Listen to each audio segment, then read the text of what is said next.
Welcome back, everybody, to TCG TV. I'm Brody. We have some more exciting news. John DiFerdinando has joined the squad. Yes, I have. Good to be here.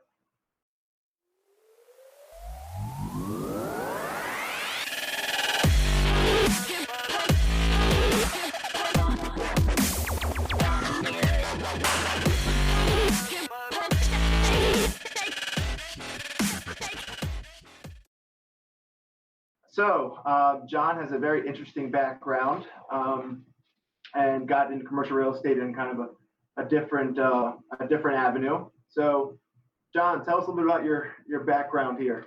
So, my family founded the company called Boardwalk Fries, and so you know how it is when you work with a family business. Your parents put you in the business early on. So ever since I was able to walk, I was working a fryer and a grill, and they threw you in the fryer, literally. Well, yeah, I've got a burn mark right there.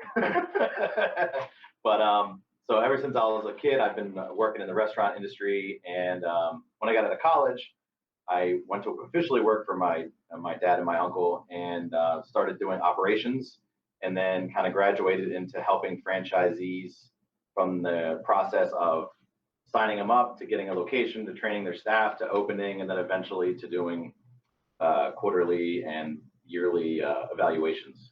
So after a while, I really started getting interested in picking locations, because at the end of the day, really it's location, location, location. You can have the best food, the best service, but if you have a bad location, forget about it. Otherwise, we wouldn't be here. Exactly. So yeah, the fast casual food industry, obviously, 90% of it's convenience, demographics, traffic count, visibility from the road, all that kind of good stuff. So you kind of, I guess the last probably few years, you really focused on picking the locations, underwriting those locations, correct? Correct, yep. So what did a lot of that look like for you? Well, the interesting thing is we've expanded in different parts of the state, different parts of the country, other countries. And I always find it fascinating when you open up in a different country, because different countries, you have different restrictions. For example, when you open up in the Middle East, we opened up in Saudi Arabia, you got to make sure all your stuff is halal. So halal bacon, halal beef, talking to the customers about that. And then you contrast that with opening up somewhere, let's say like in Canada, where poutine fries is a thing. You have to have poutine fries. So, and then you compare that with picking locations from like Hale Thorpe here in Baltimore to Perry Hall, the difference is there. So to me, it's just interesting where different locations in different parts of the world require different. So you've seen a lot of different markets. Seen a lot of different markets. And how many locations did you guys have at one point? Well, in the 80s and 90s, in that era, we had about 100 locations. And then we started branching off and doing the burger and fry concept in the early 2000s. Okay. Yeah.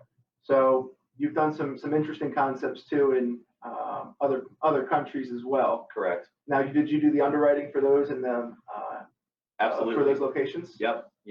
Checking the traffic count, the household income, our location criteria as far as signage, visibility from the road, other reasons to go into that shopping center, and then you start obviously taking consideration your rent and how much tenant allowance you can get, and take all those numbers and then make sure that they work before we put a franchisee in there. Very cool. So you mentioned a few of those things. What were like some of the major factors that Boardwalk Fries is looking for and looking at locations? What were their major, probably 3 or 4 criteria that were like absolute must-haves? Sure. So visibility from the road, from a major road, to me is like, that is pinnacle. If you can't see somebody from the road, you're starting off it's not a good start. Yeah. And you also have to not only be able to see it from the road, but you got to be able to access it.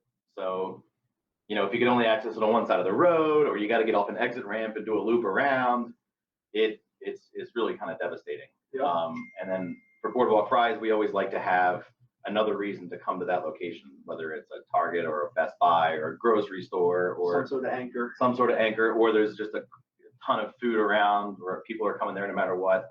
Yep. So that's important. And then obviously parking. We've had a lot of great locations that fit all that, but don't have a lot of parking. And if you don't have a lot of parking, you can see where the problem's going to be there. Then obviously you guys have a certain sort of population density that you want. Correct. Yeah, 1 mile radius, a 3 mile radius, got to be X amount of people in that in that range. Traffic counts, household income. So You're very familiar with, there's a checklist basically. If they have any other criteria, Correct. or else we don't want to do it. So Correct. it's good to know when you work with other clients that you know what criteria, because you want to nitpick the hell out of these locations. Absolutely. Because you don't want to put somebody in there and they go out of business because X, Y, or Z reason. Want to make sure that it's the absolute perfect location for them. Exactly. And I'm going to be treating my clients as if it's my own brand. So I'm going to be just as picky as I would be with my clients as I am with opening up Boardwalk Fries. Yeah. Obviously, you have a strong background in the restaurant industry. What is your niche and what type of clients are you servicing? I'm going to be focusing on retail leasing and sales, with a strong focus on working with restaurants looking to expand. Okay.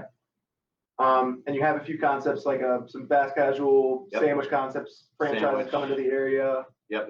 We're going to first location in the state of Maryland, or maybe the second. And then we're going to be working with a smoothie concept. Okay. Burger and fry concept. So you have a few national brands that you're currently working with. Yes. Yep. Very cool. Very exciting. And right now, what kind of advice do you give for the food industry right now, given COVID's kind of changed the dynamic of the industry a little bit? Sure. Yeah, I think that specifically with restaurants, there's going to be a focus on delivery. I don't think that's going to really go away. Mm-hmm. I also think clients are going to be looking for a smaller footprint. Yeah. There's big, huge spaces are just kind of becoming obsolete. The big box stores. Yep. If you notice, they're kind of going out, and seems like landlords are breaking them up into smaller places. Yep. Reusing some of those buildings or some of those spaces and putting some smaller service type or food service industries in there instead of some of the big box drivers that are doing online sales. Seen a lot of that where they're breaking it up and thinking of putting other uses in there. Absolutely. So with that being said, what's some of the advice for the restaurant guys going into some of those when they're picking locations? What's some strong advice for those guys? They're looking for new locations. So they're going to want to make sure, like I said, probably a smaller footprint, but you want to make sure you know your numbers. You want to make sure you know your clientele, and you want to make sure you're picking locations that fit your brand. Yeah. Because we only get one, because right now there's a lot of restaurants that are coming available that were bad brands, that are were fizzling out. They couldn't adapt to the to-go orders, whatever the case may be. Correct. So we're seeing a lot of the guys that are, one, adapting to the market, and trying different avenues to create income, but two, guys that are really good at picking locations based on graphics, traffic, locations that are great locations, trade A areas, and grade A sites, just with bad concepts. Correct. That's where the real gems are. Yep.